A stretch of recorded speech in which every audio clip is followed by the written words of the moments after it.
বেতন বঞ্চনা ও মজুরি বৈষম্যের প্রতিবাদে দুর্গাপুর ইস্পাত কারখানার গেটে অস্থায়ী শ্রমিকদের বিক্ষোভ। একদিকে সংসার চালানোর টানাপোড়েন, অন্যদিকে দীর্ঘদিন ধরে বেতন না পাওয়া এবং মজুরি বৈষম্যের শিকার।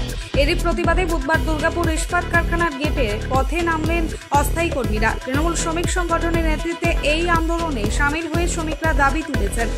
বারবার কোর কমিটিকে অভিযোগ জানিয়েও কোনো সমাধান হয়নি, ফলে বাধ্য হয়ে রাস্তায় নেমে তাদের ক্ষোভ প্রকাশ করতে হচ্ছে। অভিযোগকারীদের বক্তব্য, মাসের পর মাস বেতন আটকে থাকার কারণে তাদের পরিবার চরম সমস্যার মধ্যে পড়েছে। বাজার দর ক্রমশ বাড়ছে, অথচ হাতে নিয়মিত মজুরি নেই। এক শ্রমিক লক্ষণ মণ্ডল ক্ষোভ প্রকাশ করে বলেন, 2011 সালের পর থেকে যে দল ক্ষমতায় ছিল তাদের ইউনিয়ন ছিল, তখন তারা ভালোভাবে কাজ করত বা সুযোগ সুবিধা দিত। কিন্তু বর্তমানে পরিস্থিতি একদমই তার বিপরীত হচ্ছে। শ্রমিকদের উপরে শোষণ করা হচ্ছে, তাদেরকে প্রয়োজনে কাজ করানো হচ্ছে এবং তাদেরকে ন্যায্য মাইনে দেওয়া হচ্ছে না। তাছাড়াও কোর কমিটি কোম্পানির নানান মানুষদেরকে কোম্পানিতে ঢোকাচ্ছে, কিন্তু কোনো লোকাল বাসিন্দাদের কাজে নিচ্ছে না। এর ফলে শ্রমিকেরা অনেক বেশি কর্মহারা হচ্ছে এবং এলাকার মানুষ বেকার হয়ে পড়েছে। সমস্যায় পড়তে হচ্ছে বলতে, আমরা 2011 সালের পর থেকে আমাদের এখানে যখন থেকে আমাদের দল ক্ষমতায় আসার পর যেখানে ইউনিয়ন প্রতিষ্ঠা হয় তৃণমূলের, তারপর থেকে শ্রমিকরা যে সমস্ত সুযোগ সুবিধাগুলো পেয়ে এসছে, বর্তমান সময়ে আমরা দেখতে পাচ্ছি যে এখানে শ্রমিকরা হচ্ছে শোষণ চলছে, শ্রমিক শোষণ, কন্ট্রাক্টর আর ম্যানেজমেন্ট মেলে শ্রমিক শোষণ চলছে। শ্রমিকদের যে সমস্ত প্রাপ্য মজুরি থেকে বোনাস থেকে শুরু করে সময় বেতন থেকে শুরু করে এগুলো তো পাচ্ছেই না। তারপরে স্থানীয় লোকাল ছেলে চাকরি তো দূরে থাক, বাইরে থেকে বহু বাইরে থেকে এমনকি বিহার থেকেও কোম্পানির আন্ডারে শয়ে শয়ে লোক ঢুকছে, অথচ কোর কমিটির লোককে জানানো হচ্ছে, কোর কমিটির যারা দায়িত্বে প্রাপ্ত আছে হোয়াটসঅ্যাপ গ্রুপে জানানো হচ্ছে, কোনো কিছুই পাচ্ছে না। এখানে তো ঋতব্রত বন্দ্যোপাধ্যায়ের নেতৃত্বে একটা কোর কমিটি তৈরি করা হয়েছে, তার ফাংশন তো আমরা কিছু দেখতে পাচ্ছি না। লোকাল নিয়োগ তো কোনো কিছুই নেই, যা নিয়োগ সব কোম্পানির আন্ডারে কন্ট্রাক্টর নিজস্বতে করছে। শ্রমিকরা কি অবস্থা এখন? শ্রমিকরা এখন হচ্ছে শ্রমিক শোষণ চলছে, শ্রমিক শোষণ কন্ট্রাক্টরদের মধ্য দিয়ে শ্রমিক শোষণ চলছে এবং এই শ্রমিকদের পাশে দাঁড়াবার মতো এখন কেউ নেই।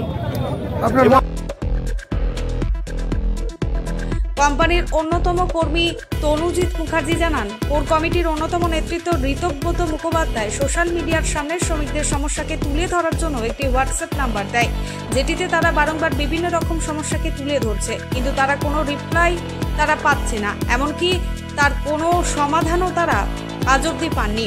শুধুমাত্র লোক দেখানো আর নামমাত্র দেওয়া হিসেবে দেওয়া রয়েছে।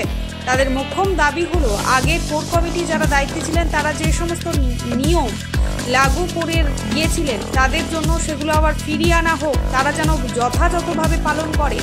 তাদের বেতন দেওয়ার সঠিক সময় এবং 11% যে ডিএ আছে সেগুলো যেন তারা পায়, এমনকি ম্যানেজমেন্টের যে শোষণ চলছে সেটা যেন খুব শীঘ্রই বন্ধ হয়। এই হোয়াটসঅ্যাপ নাম্বারের কোনো অরিজিনালি কোনো কার্যকারিতা নেই। আমরা বিভিন্ন বিষয়ে এখানে কমপ্লেন করেছি, বারবার কমপ্লেন করেছি, শুধুমাত্র ওই কমপ্লেন করাই হচ্ছে, তার রিপ্লাই কোনো কিছু আসছে না। রিপ্লাই নাও আসতে পারে, কিন্তু যে কমপ্লেন নাম্বার দিয়েছে সেই নাম্বারের ওপারে যে নাম্বারটা কারা দিয়েছিলেন? এই নাম্বারটা কোর কমিটি থেকে দেওয়া হয়েছিল। ঋতব্রত বন্দ্যোপাধ্যায় নিজে এসে ডাকডোল পিটিয়ে উনি মিডিয়ার সামনে বলেছিলেন যে এই নাম্বারে কমপ্লেন করলে তা সুরাহা হবে, কিন্তু এখনো পর্যন্ত কোনো সুরাহা হয়নি। এখনো পর্যন্ত কোনো সুরাহা নেই। আমরা অনেকবার কমপ্লেন করেছি, তার কোনো রিপ্লাই কোনো কিছু আসেনি। আপনারা এখন কি চাইছেন?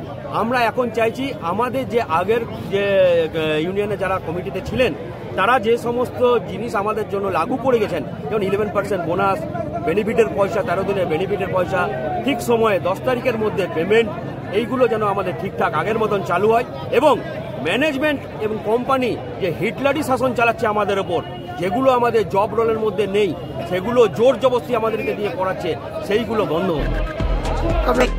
কারখানার গেটের সামনে অবস্থান বিক্ষোভ ঘিরে উত্তেজনার পরিবেশ তৈরি হয়। শ্রমিকদের পাশে দাঁড়িয়ে সংগঠনের নেতারা দাবি করেন, অস্থায়ী কর্মীদের সঙ্গে এই বঞ্চনা অবিলম্বে বন্ধ করতে হবে। তারা আরও জানান, শ্রমিকদের ন্যায্য পাওনা না দিলে বৃহত্তর আন্দোলনে নামা হবে। অস্থায়ী শ্রমিকদের এই আন্দোলনে চাপে পড়েছে কর্তৃপক্ষ। বেতন ও মজুরি বৈষম্যের সমস্যার দ্রুত সমাধান না হলে আগামী দিনে আরও বৃহৎ আন্দোলনের হুঁশিয়ারি দিয়েছেন শ্রমিক সংগঠনের নেতারা। দুর্গাপুর থেকে নিজস্ব প্রতিনিধি রিপোর্ট, অ্যাক্টিভিস্ট বাংলা।